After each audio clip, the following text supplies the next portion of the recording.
Depuis quelques jours, les alentours de la retenue d'eau située au lieu dit Todman sont devenus invivables. L'air est lourd d'une odeur nauséabonde inhabituelle. Alertés, les services compétents, notamment ceux du ministère de la Santé, ont investi les lieux le 3 mai dernier pour constater, à la surface de l'eau, une importante quantité de poissons morts. Les premières dispositions prises ont été d'enlever ces poissons et de procéder à leur incinération. Cependant, dans un communiqué rendu public par le ministère de la Santé, une inquiétude reste. Avant l'intervention des services compétents du ministère de la Santé, est-ce que les riverains auraient-ils tenté de récupérer ces poissons pour les consommer? Pour l'heure, un cordon de sécurité est installé autour du bassin de rétention pour empêcher toute éventuelle tentative de récupération de ces poissons. Des échantillons de poissons sont aussi actuellement en train de subir des analyses toxicologiques et chimiques pour déterminer l'origine de ce phénomène.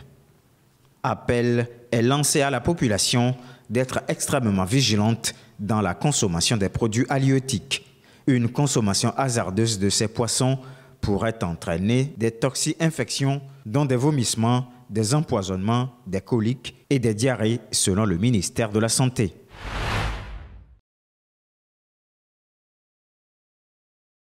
L'urbanisation rapide au Togo aggrave les niveaux de pollution de l'air. Les conséquences sont à la fois économiques et surtout sanitaires. Sur le continent, la qualité de l'air est le deuxième facteur de risque de décès. Pour faire face à ces dangers, le Togo, à travers l'Agence nationale de gestion de l'environnement ANGE, lance le projet Qualité de l'air au Togo. Il s'agit d'un projet de mesure de la qualité de l'air dans plusieurs villes, dont Lomé, la capitale. Selon les autorités, ce projet a pour but de permettre à la population de savoir à quelles menaces elle est confrontée quotidiennement. Pour rappel, le projet Qualité de l'air au Togo cible l'usage du bois de chauffe, l'industrialisation non maîtrisée, le brûlage à ciel ouvert des déchets, entre autres, considérés comme les principales sources de pollution atmosphérique. Concernant Lomé, la capitale, elle fait partie des villes africaines les plus polluées depuis quelques années. Ses habitants sont exposés à un niveau de pollution de 4 à 5 fois supérieure à la norme de l'Organisation mondiale de la santé OMS, qui est de 10 microgrammes par mètre cube d'air.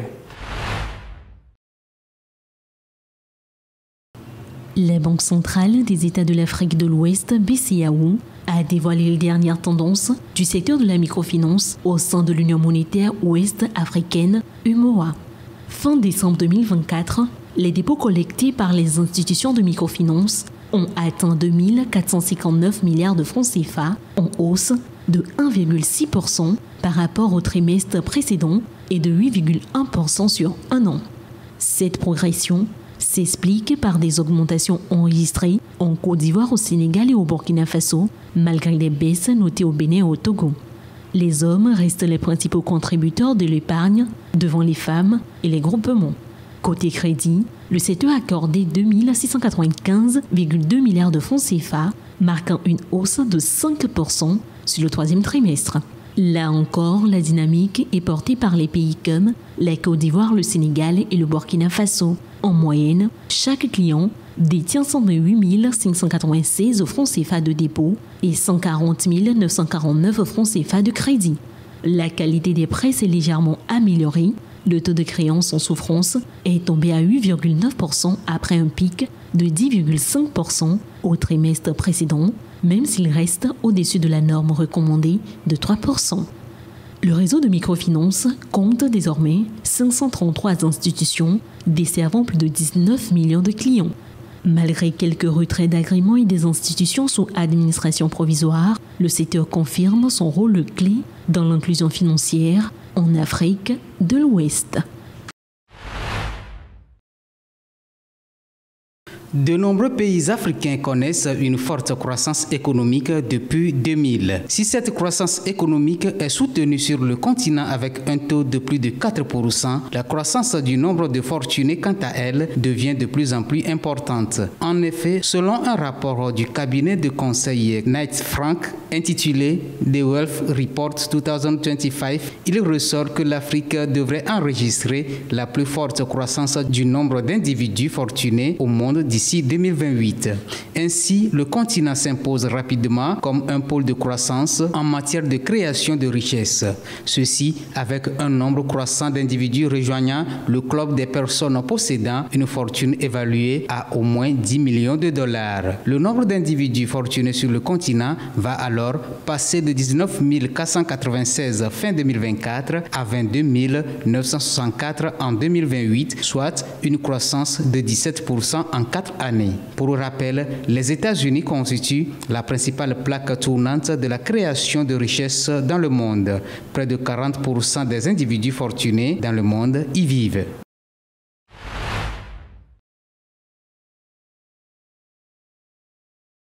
L'insécurité alimentaire sévère touche aujourd'hui 155 millions de personnes à travers 55 pays. Malgré les progrès réalisés au cours des dernières décennies, de nombreuses populations de la région ouest africaine restent vulnérables à l'insécurité alimentaire en raison de facteurs tels que la pauvreté, les conflits, les changements climatiques et les pratiques agricoles non durables. C'est dans cette perspective que le Conseil de surveillance du Fonds régional pour l'agriculture et l'alimentation, FRA, de la Communauté économique des États de l'Afrique de l'Ouest, a validé son plan de travail et son budget pour la période 2025-2027 à Lomé. Le nouveau rapport indique aussi que le nombre de personnes n'ayant pas un accès régulier à des aliments sains et nutritifs devrait atteindre 48 millions pendant la période de soudure de juin à août 2023, soit un quadruplement au cours des 5 dernières années. Les résultats confirment également une tendance à long terme vers une expansion géographique de l'insécurité alimentaire dans la région. Selon les dernières estimations du cadre harmonisé, environ 49,5 millions de personnes pourraient être confrontées à l'insécurité alimentaire au cours de la prochaine période de soudure, une situation exacerbée par le poids du Nigeria qui concentre plus de 60% des populations à risque. Face à cette urgence, le FRA entend consolider ses acquis et coordonner de manière plus étroite les interventions régionales. La région fait face à une croissance démographique rapide, une urbanisation accélérée et une dégradation continue des terres agricoles. Autant de facteurs qui exercent une pression croissante sur les systèmes alimentaires locaux. Parallèlement, les changements climatiques amplifient la variabilité des précipitations, intensifiant la fréquence des sécheresses et accroissent les phénomènes météorologiques extrêmes. Ces conditions climatiques extrêmes menacent directement la production agricole et exacerbent l'insécurité alimentaire parmi les populations les plus vulnérables.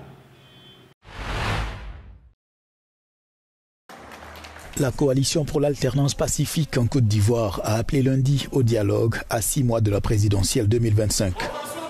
Le mouvement d'opposition a annoncé un grand meeting pour le 31 mai. C'était à l'occasion d'une conférence de presse à la maison du PDCI RDA, membre de la coalition. Il était question pour les partis d'opposition de dresser un état des lieux de la situation sociopolitique.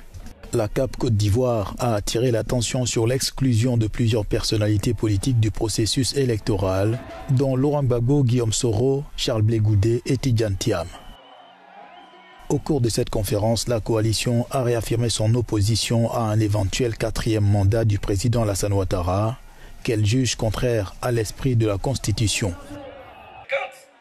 Indiquant des irrégularités dans la révision de la liste électorale, la coalition a regretté l'absence de dialogue politique, malgré les appels répétés de l'opposition depuis août 2024.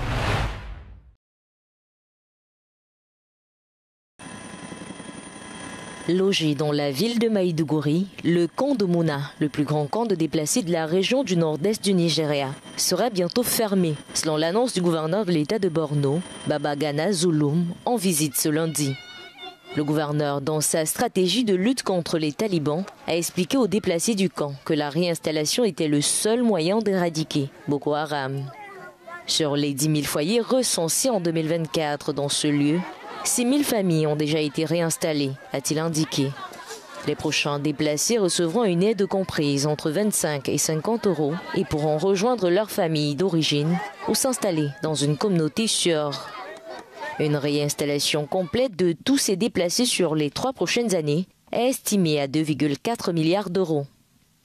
Le gouverneur ambitionne depuis 2021 de fermer tous les camps officiels de la ville de Maïdougouri, qui accueillait plus de 80% des près de 2 millions de rescapés du conflit. Entre 2021 et 2024, le gouverneur de cet État du Nigeria a fermé 17 camps de déplacés autour de Maïdougouri.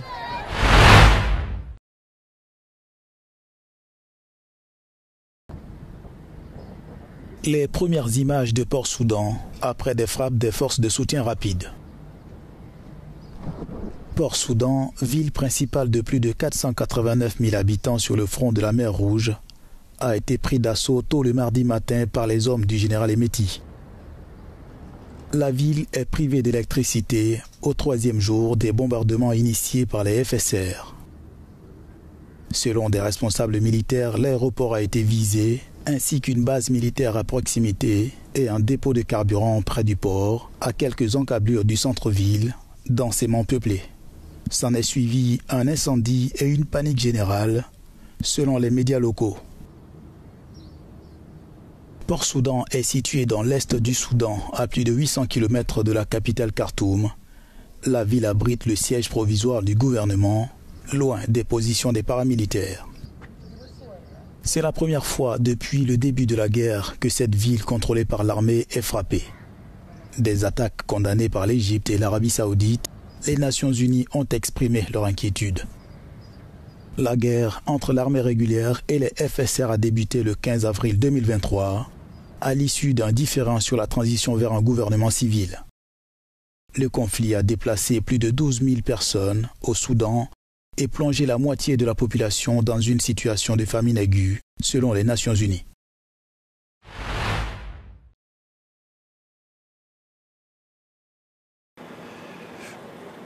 En Afrique du Sud, l'Alliance démocratique DA, principal parti d'opposition, engage un recours en justice contre la nouvelle loi sur l'équité de l'emploi qu'elle juge inconstitutionnelle. Entrée en vigueur en janvier 2025, cette loi permet au ministre du Travail de fixer des quotas raciaux et de genre par secteur afin de favoriser l'accès des Noirs et des femmes aux postes qualifiés et de direction. La DA affirme que ces quotas freinent l'emploi, dissuadent l'investissement et nuisent à la croissance. Elle défend l'attribution des emplois selon le mérite sans tenir compte de la race. Le gouvernement soutient au contraire qu'il s'agit d'un outil essentiel pour corriger les inégalités persistantes depuis la fin de l'apartheid. Les Blancs, qui représentent moins de 10% de la population, occupent encore 66% des postes de direction. Des objectifs sur 5 ans ont été fixés dans 18 secteurs comme les mines où 57,5% des postes de direction doivent revenir à des personnes noires, métisses ou indiennes. Cette bataille judiciaire ravive les tensions dans le gouvernement d'union nationale où la DA est en coalition fragile avec le Congrès national africain. Certains membres de ce parti historique appellent désormais à exclure l'Alliance démocratique, l'accusant de bloquer la transformation du pays.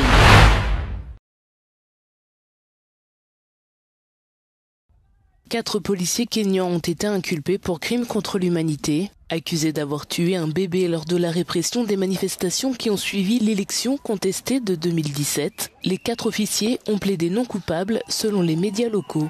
Les poursuites contre 8 autres agents ont été abandonnées en raison de ce que le bureau du procureur a déclaré être des preuves insuffisantes. Les défenseurs des droits, y compris la section kenyane d'Amnesty International, ont condamné cette décision, estimant qu'elle avait été prise sans la participation de l'autorité indépendante de surveillance de la police, qui avait enquêté sur l'affaire.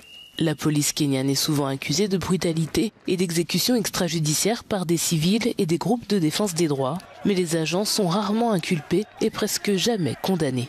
Samantha Pendo, âgée de 6 mois, est décédée en août 2017 dans la ville de Kisumu, dans l'ouest du pays, après que des policiers ont lancé des gaz lacrymogènes dans sa maison, l'étouffant et la battant, selon le témoignage de sa mère à l'époque.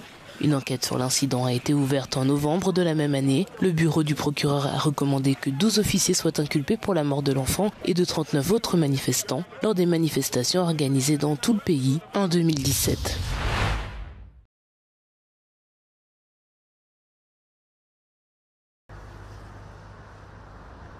L'Iran reste déterminé à poursuivre les négociations nucléaires avec les États-Unis, a assuré lundi le porte-parole du ministère iranien des Affaires étrangères, Esmail Baghei. Malgré le report de la 4e session de discussions indirectes prévue à Rome le 3 mai, Baghei a affirmé que le cadre et les principes de l'Iran dans ses pourparlers demeurent inchangés.